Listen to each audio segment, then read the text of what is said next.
May I say something, Your Honor? Sure.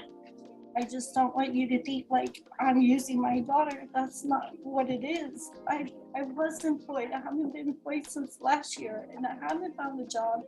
I have been looking, and Well, if you have not been employed since last year, 1 month last year, when's the last time you? February.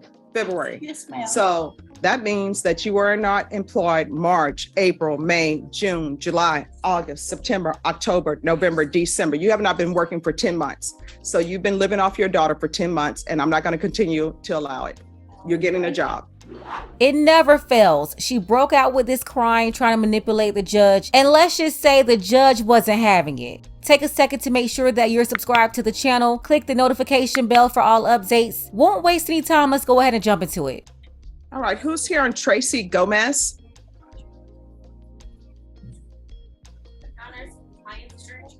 All right, so here's my question.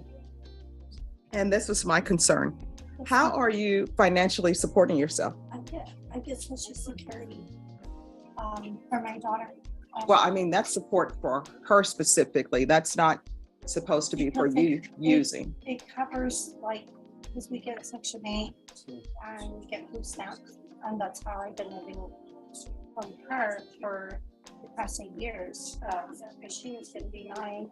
Okay, I'm sorry. Could everyone please whisper? And I'm sorry, could you speak up?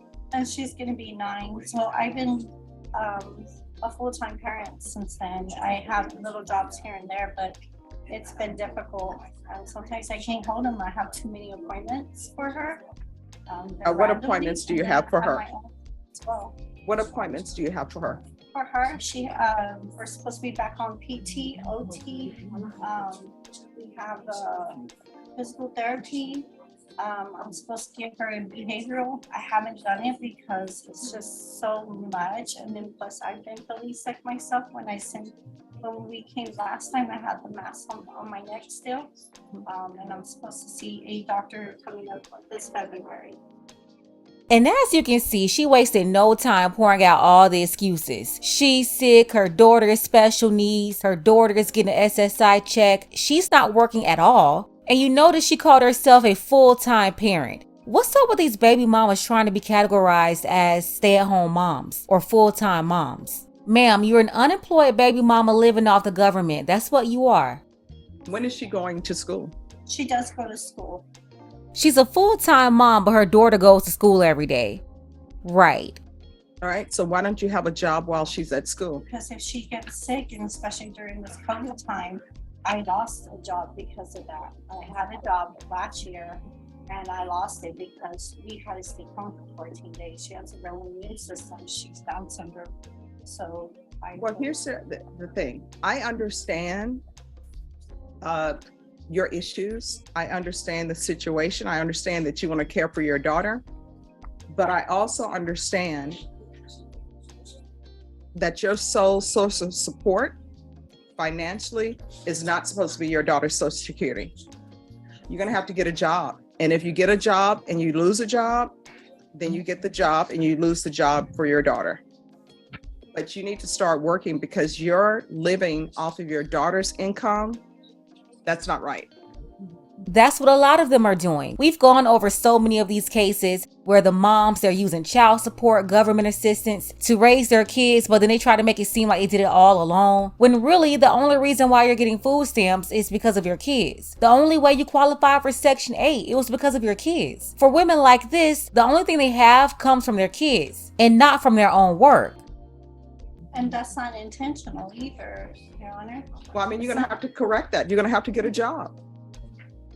And honestly, when you go in for a job interview, you need to inform them up front that my daughter's special needs, I may have to leave sometime. And normally employers will allow that. If you provide proof, you just can't say, well, I'm leaving because of this. I mean, there are plenty of times people in this court have emergencies with their children. And honestly, there are times in this court where the staff will tell me, my child has a soccer game. Can I leave early? I'm like, yes, you can. Go cheer on your child at the long soccer game. Because how long do those games last? Because I think with children now, they do something silly where you have like 4 games in one day or something. Like tournaments. Yes. So you got to get employment. You can't just be living off your daughter's Social Security. It's not a plan that I wanted. It's No. very difficult. Like, I do it by myself. I don't need to be upset, but I mean, if she gets sick, I'm able to go get her or be Oh, there yeah. for her. Here's the thing. If But you're I at lost work, jobs if because you're of at that. work and your daughter gets sick, you tell your employer, I've just got a notice, my daughter's sick, I'm going to have to leave. And when you leave to go get your daughter, if they fire you, then who knows? Maybe you can get a civil attorney, maybe not. Maybe the civil attorney will tell you, yeah, you don't have a case. This is Texas. Or maybe they will tell you you do have a case. But if you lose your job, you lose your job. You can't depend on your child's check that's supposed to be for her specifically to financially support you. I mean, you tell me you're on Section 8, which means that the rent or whatever you're paying is much less than other people who are not. Then, so you're using your daughter's income for your housing, you're using her income for food, you're using her income for clothes, you're using her income for gas. If you're putting gas in your vehicle, if you have a vehicle, you're using her income for your car note. If you have a car note, you're using her income for your utilities. She is financially supporting you. And what I can tell you is there was a time, I think it was, I'm aging myself again, I want to say it's Jerry Coogan, who was a child actor in, I don't know, like the 40s or whatever time he was. And he ended up broke. And you know why he ended up broke? Because his parents were living off him and he was the sole supporter for his family. Your daughter should not be the sole source of financial support for you. So you're gonna have to get a job, and I'm requiring you to get a job. And if you end up getting fired from that job, then you get fired from that job and you're gonna search for another one, because your sole source of income should not be your daughter. You understand? How old is your daughter? She's 8 years old. And the fact that you're using her money specifically for you to live off on, guess what? It's like your daughter is going to work to support you. It's not like that, Judge Boyd. I had a job before. I lost a job. I tried to get a job again. Mhm. When you do call centers or try to work from home, I'm trying. I have looked for jobs. I have put Indeed. I put everywhere so I can work from home. What makes you think, and sorry, no disrespect, but what makes you think that I want to live off of $800 and something a month when my car note is covering that and my rent? It is exhausting, and trying to be there mentally and physically for my daughter and all her appointments. I have put that on hold, which I'm not supposed to. But with COVID and everything else, and her low immune system has just been a headache for me. I do this alone. I don't ask anybody for help. I'm sorry, but the judge is not trying to hear this. This is always their way out. If all else fails, just start crying. I don't ask for any extra. Is her father finances. alive? No, not alive. He's not around. He said he didn't want a retarded daughter. All right, so here's the thing. And this is what I try to tell everybody. We choose our partners in life. We decide to have children and we choose the partner that we're going to have a child with, usually, normally. So you chose him. The judge is telling nothing but the truth. You chose him. And that's one thing that's not said to young women. When you decide to become a baby mama and do it all alone, you don't know what's waiting ahead. You may end up with a child with special needs, which will require more from you. We decide to have children and we choose the partner that we're going to have a child with, usually, normally. So you chose him. And guess what? I'm not your civil attorney, but you walk straight over to civil court and you file documents to have him put on child support. And he has not paid. Well, then you need to go do an enforcement and you need to get an attorney to do that. But I want you to hear me clearly. I understand your issues. I do. But it doesn't change the fact that you are living off of your child. You're living off of her income. You need to get a job. That's the way it's, you got to get a job. That's the way it has to be, because you can't live off your daughter's income. Your daughter, even though she's getting Social Security, it's as though your daughter is working. You are not working and you're living off of her. You're living off of her. And honestly, you're living off of taxpayers. Because you're in Section 8. How much is your rent? 138 is going up. Okay, so it's $138. How much should it really be though? I've had people come before me, their rent is $27 when it really should be $1,500. Everybody else in here, and not everybody, because I don't know everybody's situation, but I know everyone who is in the well of the court, they're not paying $138. I would love to pay $138 for our place. I would be living like a queen, traveling every single day because it's only $138. So here's the thing.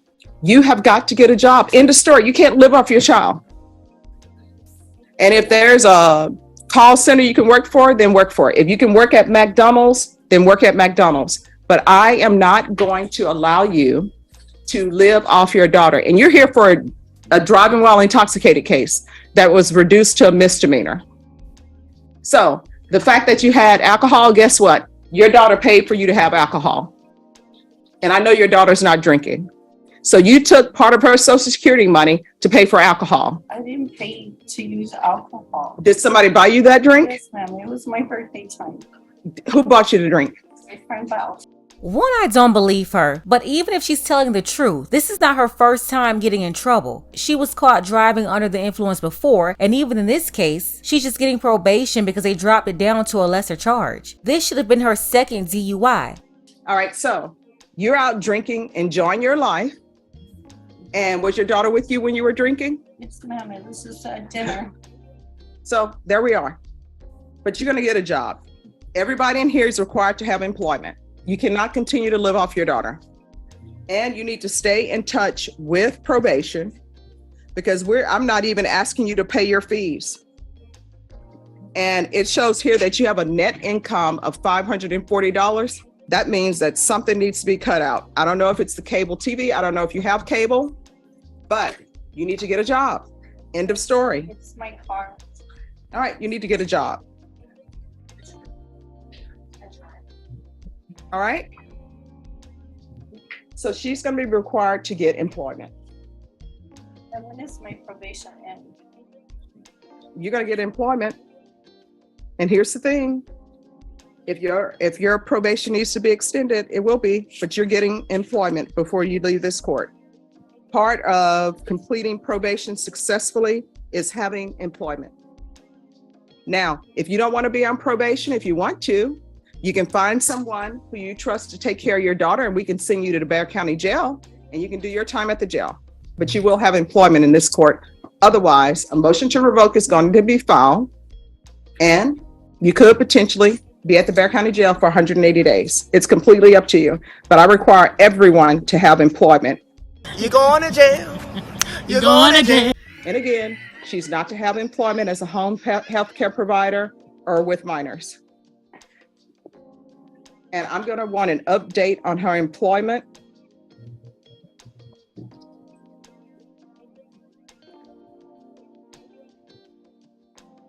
By February the 1st. Let me see. May I say something, Your Honor? Sure. I just don't want you to think like I'm using my daughter. That's not what it is. I was employed. I haven't been employed since last year, and I haven't found a job. I have been looking, and well, if you have not been employed since last year, what month last year? When's the last time you? February. Yes, ma'am. So that means that you were not employed March, April, May, June, July, August, September, October, November, December. You have not been working for 10 months. So you've been living off your daughter for 10 months, and I'm not going to continue to allow it. You're getting a job. And with all respect, yes, ma'am, I understand that. But I don't feel like, hey, I'm using my daughter. Or You are. No, I'm not. Yes, you are. You're living off of your daughter. I don't know what you don't understand about that. Your rent, your daughter is paying your rent. You're not. Your utilities, your daughter is paying your utilities. The gas, you're not providing for her. The government is providing for her through her SSI. I am her character. I take care of her. You're not doing a good job because you are living off of her. How am I not doing a good job? You're living off your daughter financially. Here's the thing. If SSI were not to give your daughter any money, if you didn't have your daughter, you would not be getting Section 8 housing. You would not be living at the place you're living for $138. And it's probably, how many bedrooms is it? It's two. It's 2 bedrooms. How many bathrooms is it? 2. All right, it's 2 bedroom, 2 bathroom. I can tell you right now, I know without even looking at your place, that place is more than $138. And the reason why you're getting it for $138 is because of your daughter. So the taxpayers are picking up the tab on what you really should be paying for that. So you can thank your daughter for that. The utilities, if you have to pay utilities, your daughter is paying that, not you. The gas you put in your car, your daughter is paying that, not you. The groceries on your table, you say you get food stamps, the taxpayers are paying that. And anything extra that's not covered for food stamps, your daughter is paying that. So yes, you are living off of your daughter. You're not bringing anything financially to the table. And I'm going to say it for the last time. You are getting employment. You will have employment by February 2nd. If you do not, a motion to revoke will be filed, and you could be looking at 180 days in the Bexar County Jail. Thank you. And that's that. The judge said, get a job or you're going to jail. I don't understand why she stood there trying to push back and be right about the using her daughter argument. She was saying the daughter's father is nowhere around. According to her, he didn't want the child. And then she's also not providing for her daughter. Neither parent is paying for the child. It's the government that's providing for her daughter. Also, she should have had 2 DUIs in both cases. I do not feel sorry for someone who could have seriously injured somebody or taken a life, not to mention her daughter was in the car with her. This was her probation hearing. All she's got to do is get a job, and they really need her to get a job so she can go ahead and pay the fine and court costs. The fine was supposed to be about $1,000, court costs over $400, but they haven't even really discussed fees because they need her to get a job to pay for them. All I can say, Ms. Gomez, welcome to equality and the business of criminal justice. And I'm happy to see the judge did not fall for those tears. Let's go ahead and get the conversation started. Let me know what you think about this in the comments. Shout out to our sister Clarissa. I appreciate you, Clarissa, for watching the channel and sitting this story in. Don't forget that you can support this channel as well. Links to Cash App and PayPal are below. Ladies, fellas, want a balanced analysis, want the truth from a woman's perspective? Then you're going to want to subscribe to this channel, and don't forget to like and share.